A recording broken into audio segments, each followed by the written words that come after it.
أمثالكم ولكن رسول الله وخاتم النبيين وكان الله بكل شيء عليما. اب یہ ہمارے نبی آخری نبی ہیں، اب اس کے بعد کوئی نہیں آئے گا. آئیں گے وہ جھوٹے ہوں گے، وہ کذاب ہوں گے، وہ دجال ہوں گے، وہ سچے نہیں ہوں گے. لیکن بہت سے لوگ اپنی سادہ لوحی میں ان کے دامن میں پھنسیں گے. خود میرے نبی کی زندگی میں نبوت کے دعوے دار کھڑے ہو. اسود عنسی یمن میں نبوت کا دعویٰ کیا، اب ہمارے نبی دنیا میں موجود ہیں. مسلمہ کذاب اب دنیا سے تشریف لے گئے، اب کے جاتے ہی اس نے نبوت کا دعویٰ کیا. سجاح ایک عورت تھی، اس نے نبوت کا دعویٰ کیا. ان دونوں میں جنگ ہو گئی. ایک جھوٹا نبی، ایک جھوٹی نبیہ. وہ جو مسلمہ کذاب تھا، جو نبی بنتا ہے تو کوئی چالاک ہی ہوتا نا، کوئی کملا تو نہیں ہوتا، ڈھیر سارا سیاح ہوتا ہے پر پٹڑی تو لے جاتا ہے. تو جب لشکر آمنے سامنے ہوئے تو اس نے اس نبیہ سے کہا میرے ساتھ مذاکرات کرو. ہو سکتا ہے ہماری کوئی صلح ہو جائے اور ہم مل کر یہ جنگ کریں محمد کے ماننے والوں کے خلاف صلی اللہ علیہ وسلم. اور دونوں کے مذاکرات ہوئے. اس نے اس کو وہ پٹو ڈالا، اس سے نکاح کر کے باہر نکلا اور اعلان کیا کہ بھائی نبی اور نبیہ کا نکاح ہو گیا ہے. اس خوشی میں جبریل نے آ کر اعلان کیا ہے کہ 2 نمازیں معاف ہو گئیں، ایک فجر کی ایک عشاء کی، صرف 3 نمازیں رہ گئی ہیں. تو ایسے مداری میرے نبی کے زمانے سے شروع ہو گئے اور آج تک بھی چلے آئے. ہمارے علاقے میں بھی آخر میں ایک نے نبوت کا دعویٰ کیا قادیان سے. بہت سے ہماری نسل کے لوگ بیچارے سادہ لوہی میں پھنس گئے، اور یہ ہماری بدقسمتی ہے کہ ہم انہیں سمجھا نہ سکے، بتا نہ سکے. تو اللہ کے نبی تھے. ایک بدو گزرا، شاید آپ بچوں نے گوہ نہ دیکھی ہو. کسی نے گوہ دیکھی؟ لیکن ہاں، عرب یہ کھایا کرتے تھے. یہ عرب کے صحرائی لوگوں کی پسندیدہ غذا تھی. ہم تو ویکھی نہیں جانتی، لیکن ہمارے یہ جو خانہ بدوش نان مسلم ہیں یہ اب بھی پکڑ کے کھاتے ہیں. اس نے اس کو شکار کیا ہوا تھا اور رسی سے باندھا ہوا تھا اور اونٹنی پر لٹکایا ہوا تھا پیچھے. وہ جب اس نے دیکھا نا تو ایک آدمی سے کہنے لگا یہ کون ہے، یہ کس کی محفل؟ اس نے کہا یہ وہ ہیں جو کہتے ہیں میں نبی ہوں. تو اس نے اپنی اونٹنی کو موڑا اور نیچے اترا. کہنے لگا تم ہو نبوت کے دعوے کرنے والے، اور ساری قوم کو توڑ دیا اور سارے قبیلوں کو آپس میں تم نے بکھیر دیا. اور کچھ اور ایسے 2-4 لفظ بولے تو عمر رضی اللہ تعالیٰ عنہ کی آنکھیں گھومنے لگی غصے سے. کہنے لگے یا رسول اللہ اجازت ہے میں سر لا کے پاسے کروں؟ سبحان اللہ. اور جن کی گستاخی ہوئی ہے وہ کیا کہہ رہے ہیں؟ او میرے عزیزو، اس امت کی شان اس کے اخلاق میں تھی. جب سے نبی والے اخلاق چھوٹے، صبح ہی نہیں ہو رہی. آپ نے کہا عمر تمہیں پتہ ہے اچھے اخلاق والے اور نبی میں صرف نبوت کا فرق ہوتا ہے، باقی وہ سب کچھ ہوتا، بس نبی نہیں ہوتا. کاد الحلیم ان یکون نبیا، کاد الحلیم ان یکون نبیا. عمر حلیم، سارے اخلاق کو ایک لفظ میں جمع کروں حلیم، سارے اخلاق وہ 100 ہیں یا 1 کروڑ ہیں تو ایک چھتری میں آ جائیں. جیسے اسلام کے نیچے سارا دین آ جاتا ہے، سارا دین، ایسے حلیم کے لفظ کے نیچے سارے اخلاق آ جاتے ہیں. تو آپ نے کہا تمہیں عمر پتہ ہے کہ حلم رکھنے والا، اخلاق والا، درگزر کرنے والا، معاف کرنے والا، اس میں اور نبی میں صرف نبوت کا فرق ہوتا ہے اور باقی وہ سب کچھ ہوتا ہے. یہ نہیں کہا تہجد پڑھنے والے اور نبی میں صرف نبوت کا فرق ہوتا ہے، جہاد کرنے والے اور نبی میں صرف نبوت کا فرق ہوتا ہے۔ اب سارے عمل اکٹھے کرو، جہاد ہے، حج ہے، تبلیغ ہے، نماز ہے، روزہ ہے، ذکر ہے، تلاوت ہے، تسبیح ہے، ایک ایک اور زندگی گزری ہے اس راستے میں۔ یہ اسلام کا سب سے حسین چیپٹر ہے، سب سے حسین درس ہے۔ یہ اسلام میں لباس ہے۔ آپ سب بچے میرے سامنے کیوں بیٹھے ہو؟ میں آپ کے سامنے کیوں بیٹھا ہوں؟ آسانی سے، ہم نے لباس پہنا ہوا ہے۔ لباس اتر جائے کوئی کسی کے سامنے نہیں آتا، اور جتنا حسن ہے مرد یا عورت میں، لباس کے بغیر کوئی حسن نہیں۔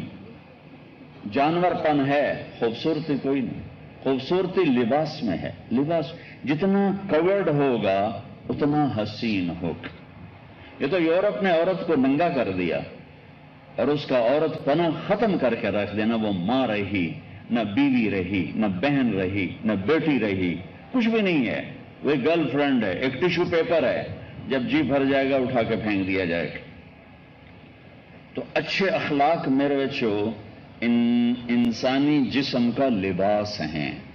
لباس کے بغیر نہ مولانا باہر آ سکتے ہیں، نہ ڈاکٹر صاحب باہر آ سکتے ہیں، نہ بادشاہ سلامت باہر آ سکتے ہیں۔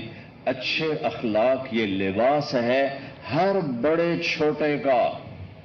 جتنے خوبصورت اخلاق ہوں گے اتنا خوبصورت لباس ہوگا، اتنا لوگوں کے دلوں میں جگہ پکڑو گے، اللہ کی بارگاہ میں بھی جگہ بناؤ گے۔ یاد رکھنا، اچھے اخلاق والا اور نبی، صرف نبوت کا فرق۔ آپ نے کہا ارے میرے دوست آپ کو مجھ سے کیا گلہ ہے؟ بڑا ایزی، آپ میرے مجلس میں آ کے ایسی سخت بات کر رہے ہیں تو یہ میرے دوست ناراض ہو رہے ہیں۔ واقع کہنے لگا واہ تجھے باتیں بنانے آتی ہیں۔ وہ رسی کھولی گوہ کی اور یوں پھینکا آپ کے سامنے، کہنے لگا لا اومن حتی یومن ھذا الضب۔ ضب گوہ کو کہتے ہیں۔ یہ گوہ جب تک نہ تجھے نبی مانے میں نہیں تجھے نبی مانتا۔ اب وہ مطمئن ہے کہ مویا تو بندہ نہیں بول سکتا تو اس کتوں بولنا، یہ تو جیندی نہیں بولندی نہیں۔ تو ایسے ہو کے کھڑا ہو گیا، اے آکھے تو نبی دا تاں گل بنی تو کوئی نہیں بننی۔ اسے کیا خبر کس سے واسطہ پڑا؟ تو آپ نے اس کو یوں دیکھا، جس کی مردہ گوہ مانتی تھی اس کی آج زندہ امت نہیں مان رہی۔ آپ نے یوں دیکھا، آپ نے کہا یا ضب، اے گوہ۔ وہ گوہ کی گردن کوئی نہیں ہوتی، وہ چوڑی ہوتی۔ تو اس نے ایک دم آنکھیں کھولی اور اپنا منہ ایسے اوپر اٹھایا اور اپنے اگلے بازو، اگلے جو اس کے پاؤں ہیں ان کا سہارا لے کر یوں پورا اٹھ گئی ایسے، اور اتنے زور سے بولی کہ ساری محفل میں گونج اٹھی۔ کہنے لگی لبیک وسعدیک یا زین من وافا یوم القیامہ۔ ہو لبیک، حاضر یا رسول اللہ، وسعدیک، اجے میرے باغ کتھوں جاگ اٹھے کہ مینو دو جان دا سردار بلائی جاندہ ہے۔ اے میرے باغ کتھوں جاگ اٹھے، لبیک وسعدیک۔ اور آگے جو اس نے آپ کو نام دیا، نام، میرے پاس ایک کتاب ہے جس میں 1177 نام ہمارے نبی کے مذکور ہیں۔ ایک وہ ہیں جو اللہ نے دیا آپ کو، ان کو چھوڑ کر جتنے نام دیے گئے، یہ جو گوہ نے آپ کو نام دیا، ایسا خوبصورت نام کسی نے آپ کو نہیں تھا جو گوہ نے آپ کو نام دیا۔ کیا کہا اس نے؟ لبیک وسعدیک یا زین من وافا یوم القیامہ۔ لبیک، حاضر، وسعدیک، میرے بھاگ، آج دو جہان کے سردار کی صدا آئی۔ اے وہ ذات جس کی طفیل قیامت کا دن خوبصورت ہو جائے گا۔ ویسے وہ بڑا خوفناک دن ہے۔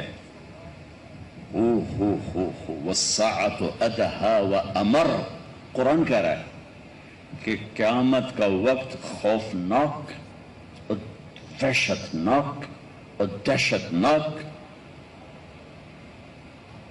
جتنے بھی الفاظ لاؤ. اور یہ کیا کہہ رہی ہے کہ اس دن کی وحشتیں، دہشتیں، فرقتیں سب آپ کی طفیل حسین ہو جائیں گی چونکہ آپ جو موجود ہوں گے. یا زین من وافا یوم القیامہ، اے قیامت کے دن کو حسین بنانے والے. اللہ، کیا عشق ہے، کیا محبت ہے، کیا تعبیر ہے. ارے اب ایک گاؤں میں نے 20 لڑکوں سے پوچھا بھائی ساڑھے نبی دا نام کی ہے، کسی ایک نے نہیں بتایا. کہا جی پتہ کوئی نہیں، کہا جی پتہ کوئی نہیں، کہا جی پتہ کوئی نہیں. تو گوہ آپ کو ایسا خوبصورت نام دے رہی. آپ نے فرمایا من آنا، میں کون ہوں؟ کہ انت رسول رب العالمین. یہ اگلے جملے کی وجہ سے سارا واقعہ یاد ہے. انت رسول رب العالمین، آپ رب العالمین کے رسول ہیں. وخاتم النبیین، اور آپ آخری ہیں. جو بات گوہ کو سمجھ میں آئی آج لاکھوں انسانوں کو سمجھ میں نہیں آ رہی. آپ آخری نبی ہیں. قد افلح من صدقک وقد خاب من کذبک. جو آپ کی مانیں گے کامیاب، جو نہیں مانیں گے ناکام. وہ بدو دے تو ہاتھیں ہٹاں ٹور گئے.